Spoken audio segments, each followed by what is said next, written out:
Hi there, and thanks for tuning into this week's edition of your Wheel and Anchor weekly newsletter. I'm here in the three cities of Malta. This is an arm of the Grand Harbor, the famous harbor that Malta is so known for, that you can see right behind me. And just out for a little touring with some of our members here. It's a spectacular day, as you can see. In fact, they're just behind me there, having a cup of coffee.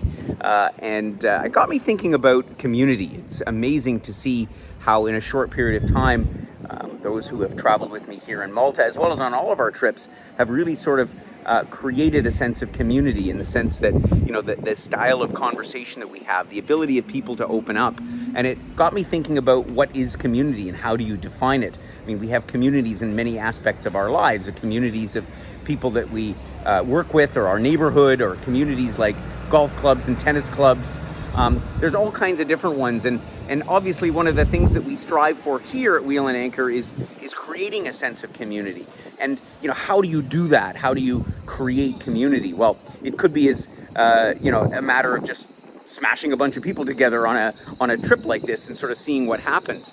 And I think that really it comes down to the values and the attributes that the people of a community have. It's what we have in common that is ultimately what brings us together. And of course, as travelers, you know, it's a sense about discovery and adventure and also having fun.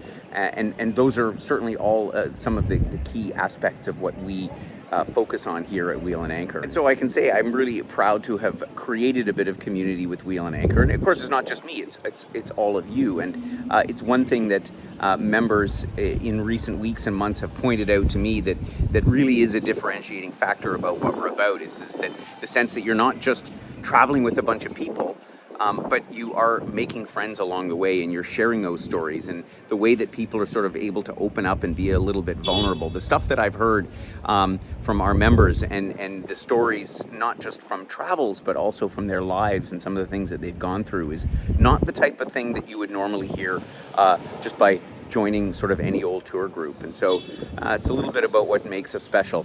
Anyway, that's what I wanted to share for you this week. We just released our Koh Samui Live Away program, as many of you will know, and many of you participated with us this past January. It's a new and improved program, and those of you who came with us this year, we had a great time. We also got a lot of critical feedback, which was really important in shaping next year's program. And so I'm very excited that it's now out there. And if you didn't get a chance to see the webinar, there is a link to the replay as usual in the blog below. This coming week, we're going to be introducing some of our new programs, specifically Malta. I'm going to be talking to you about this wonderful country that I spent the last 3 weeks in, having a marvelous time exploring the deep history here. It's been fascinating. So join us for that this coming week. Again, the link to the webinar in the blog below. In the meantime, take care, and I will look forward to catching up with you again next week.